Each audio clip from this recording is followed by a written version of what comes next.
Hi, my name is Jose Mulino, and today I'm going to talk to you about a paper by Harold Boudère, Habitus, Rules of the Labor Market, and Employment Strategies of Immigrants in Vancouver, Canada. It was written in 2005. So first I want to introduce you to what this paper is going to be about. And it's a topic that I'm very familiar with. What was the necessity of writing this research study? So there's many reasons why this author described this situation. And one of them is that the workplace and hiring practices conventions in Canada have been barriers confronted by immigrants in the Canadian labor market. In this paper, he considers these barriers in the context of Bourdieu's concept of habitus, which we will define later.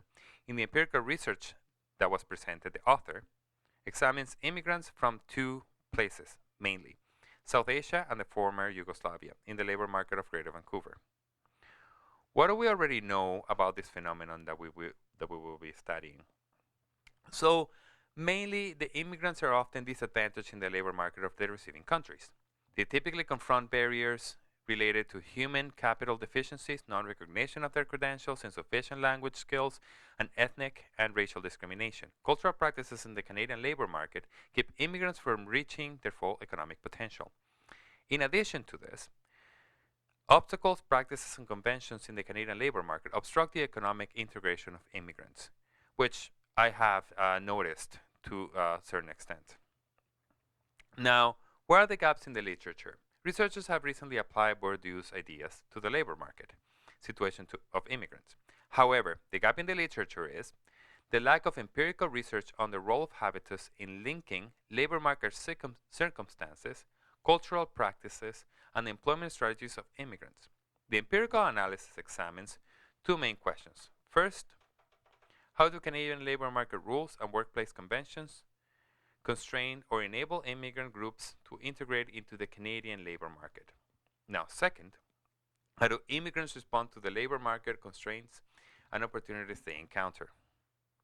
Now, the other question is, what is the importance of this study? Well, this study is important because it draws on the qualitative and quantitative experience of immigrants in the Canadian labor market and allows for officials to create programs to assist these immigrants to an easier transition into the Canadian labor market.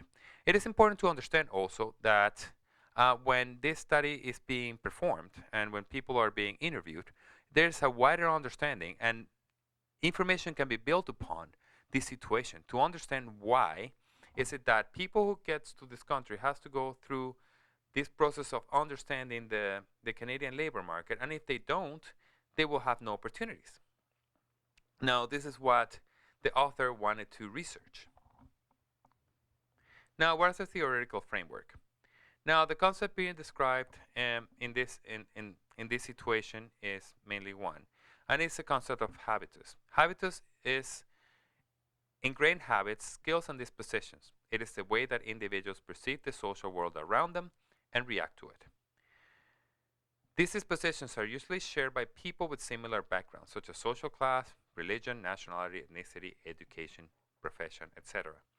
Now, habitus is mainly a behavior of the people who come from different countries.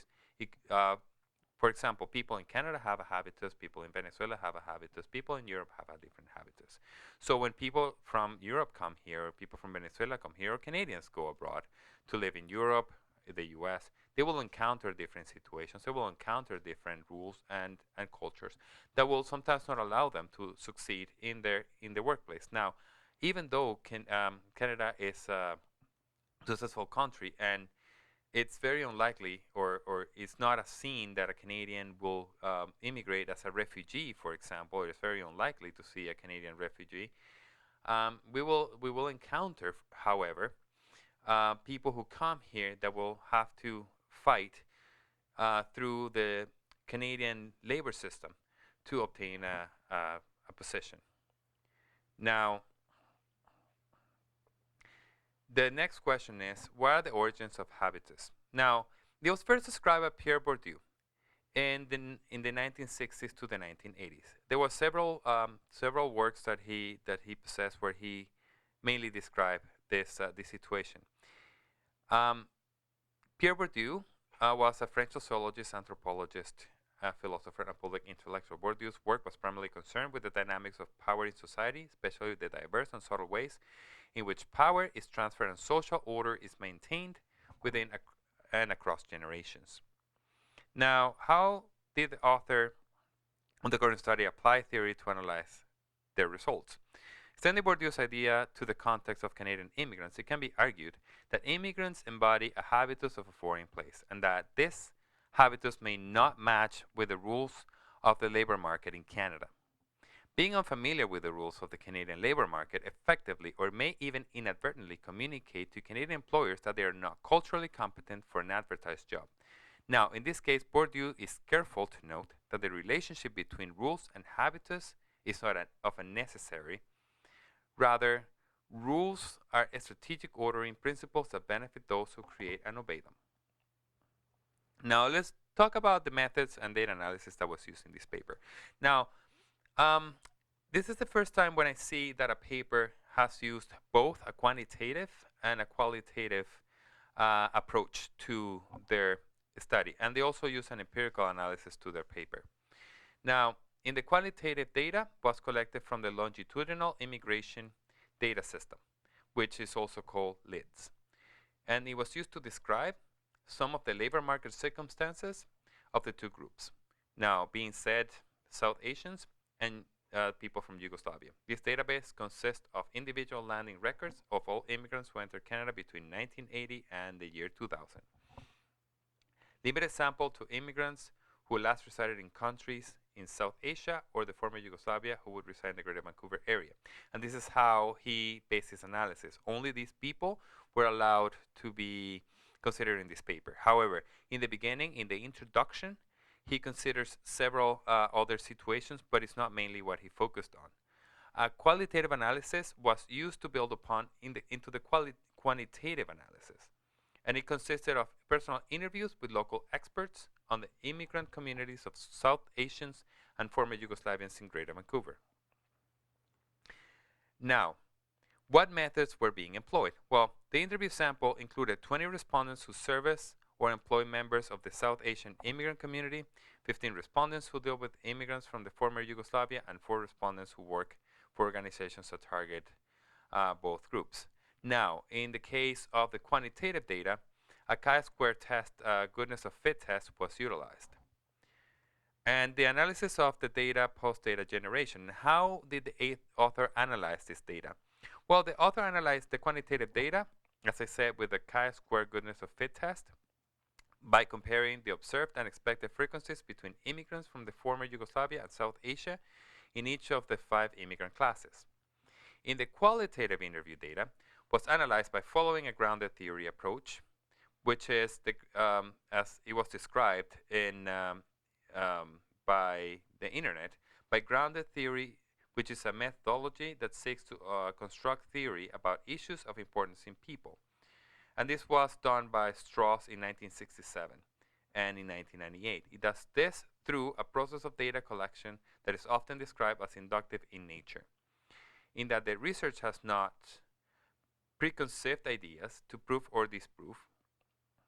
Rather, issues of importance to participants emerge from the stories that they tell about an area of interest that they have in common with the researcher. Now, I want to discuss about the results of this paper. Now, we will notice here, however, that in South Asia, we will have 13.1% settled in the Greater Vancouver area, and only 8.7% settled in the Vancouver area for the Yugoslavians. Now, we can also we can see several things. I'm only going to discuss a few because this is quite a bit, and I'm going to take most of your time, but you can look at it on your own spare time. You can pause the video now, and you can look at all the results. Now, decline in South Asia, the immigration declined during the early 1980s. It followed a sharp increase of immigration in the late 1980s and 1990s, and then peaked by 1996 by 5,400 immigrants. So we can already see that there's way more people of South Asian descent, or people who comes from South Asia, than people from Yugoslavia. So obviously people from Yugoslavia will have less of a support by their community. And in Yugoslavia, because of the communist government that settled in around in the early 90s, there was a sharp immigration that skyrocketed by 549 refugees. Now, for South Asians, we know, and a lot of these results I find that are very interesting because I kind of knew from experience that the majority of people from South Asia comes from a family class. So grandparents, brothers and sisters, they have large families, and only less than 15% of the people were skilled workers, and very, very few were refugees. However, half of these immigrants from Yugoslavia in Vancouver were refugees, so 50%, and 30% were skilled workers, and very few on a family or business class category. And this is mainly because before 1991, these people who lived in the metropolis of Yugoslavia were able to immigrate as skilled workers because they had a larger education. We also notice, for example, that South Asians are less educated than those people from Yugoslavia.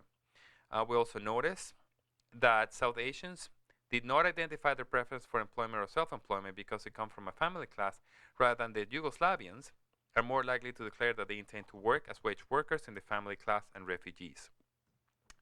Now, one of the other things we find is that, for example, if you look at this table, table 5 from the paper, you find, for example, that people from the Balkans, so Yugoslavia, the males are more prone to be working as service supervisors, attendants in recreation. The females are more likely to be working on locations such as other trades or transportation and equipment operators. Now, the total amount, the majority of people from the Balkan will be working as service supervisor attendants in recreation, because obviously the large males, that's where they're working at. Now, we notice that the difference between males and females is not very large in the people from Yugoslavia. They're more likely to be working. Unlike the people from South Asia, normally females will be working in clerical occupations or clerical supervisors. That's for males, while for females, they'll be mostly working in other management roles.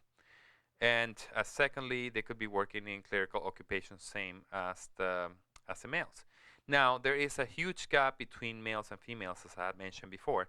And this is mainly because I assume that South Asians have more of a culture of the female staying home and taking care of the children and the house. Now, among the other results, and this was mostly from the quantitative data, from the qualitative data, refugees from the Yugoslavian family class from South Asia encounter unfamiliar rules in the Canadian labor market. So both the entire people being interviewed found that there is an unfamiliar rules for these people. Now, in the family class immigrants from South Asia, gender roles often differ between South Asian workers and employers. Now, there was a situation, an example that was discussed in the paper that talked about how this employee went to help a female employee, and because of this, the male employee got fired because he had broken the rules. Now, for him, it was something that he had to do because in his culture, females are not more likely to be doing manly jobs. Now, that's why he decided to do the job, and he got fired by his employer.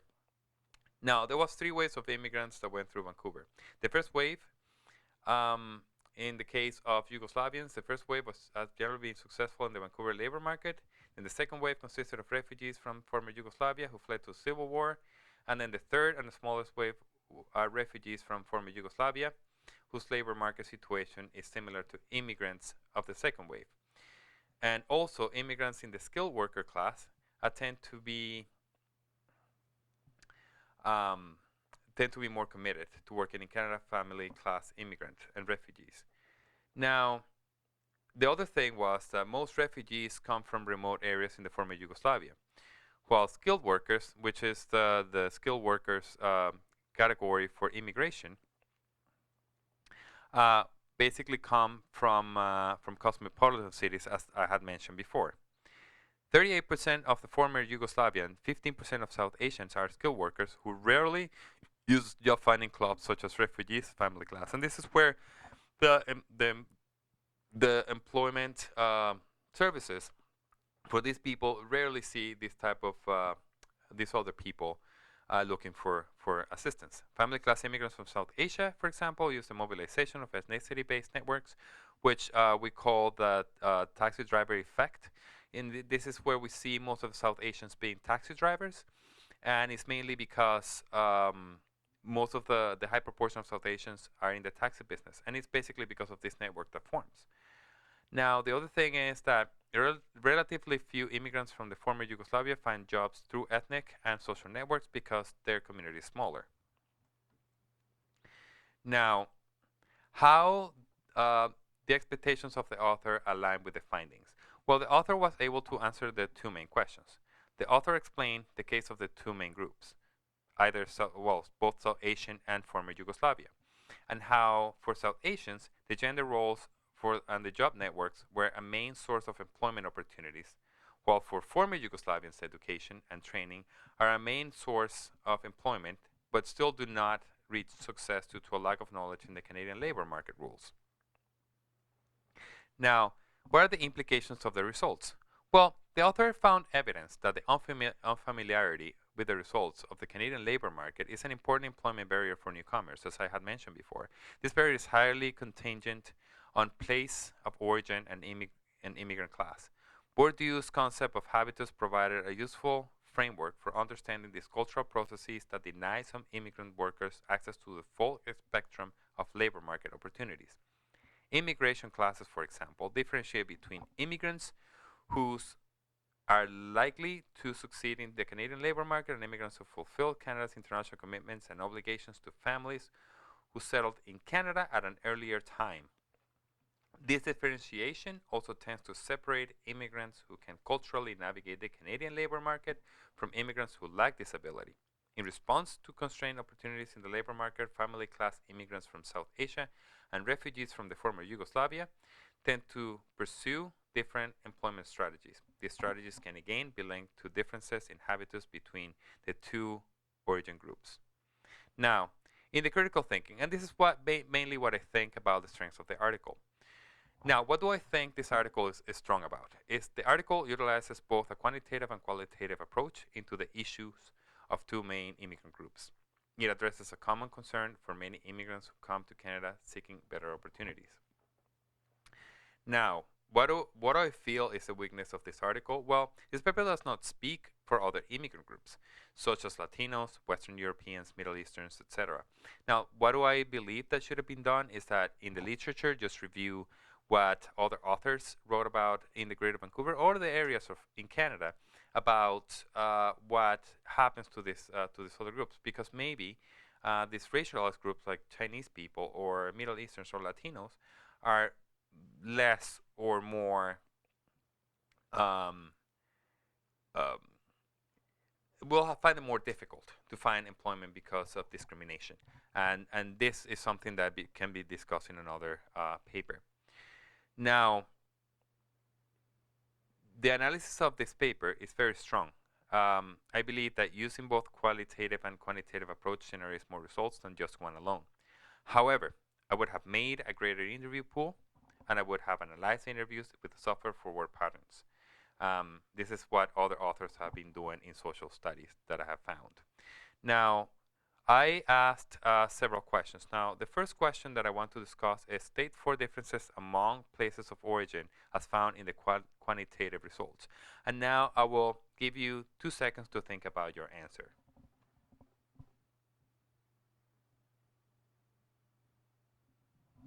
Now, what did I respond? So basically, South Asians make up a greater amount of immigrants in Vancouver than Yugoslavians. South Asians enter more as a family class, while Yugoslavians enter more as refugees. South Asians have a lower educational attainment than Yugoslavians, and I apologize for blocking because of my camera. This is the smallest I can put it. I'm actually gonna move it. Yugoslavians are more likely to declare that they intend to work as wage employees, while South Asians in the same classes did not identify their preferences for employment or self-employment.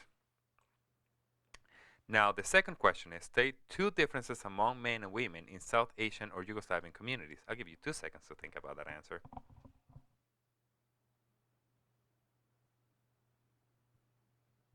Now, what did I answer? Now, South Asian women are strongly represented in clerical occupations. South Asian men are strongly represented in service supervisors, attendants in recreation. Yugoslavian male more likely to work in food preparation, while Yugoslavian female immigrants are more likely to be in trades and transportation. Now, the third question, and I'll give you a minute to think about that. What are the two major setbacks of family, class, refugee, immigrants? Now, what did I answer? Both groups find unfamiliar rules in the Canadian labor market. Low education is more likely in both groups than for a skilled worker class. Now, for the last question, define habitus in your own words and state how this concept applies to refugees or family class immigrants. What did I answer? Habitus is the perception of the world and society of every individual based on their education, race, culture, and social awareness that defines their behavior. This is how I define it personally. Bourdieu's define it differently. It's an interpretation of Bourdieu's definition. Now, if you have any questions, I'm gonna post this on YouTube. You can go to the comments below. Sorry, and you can post your question, and I'll do my best to answer it. Thank you very much. And these are my references.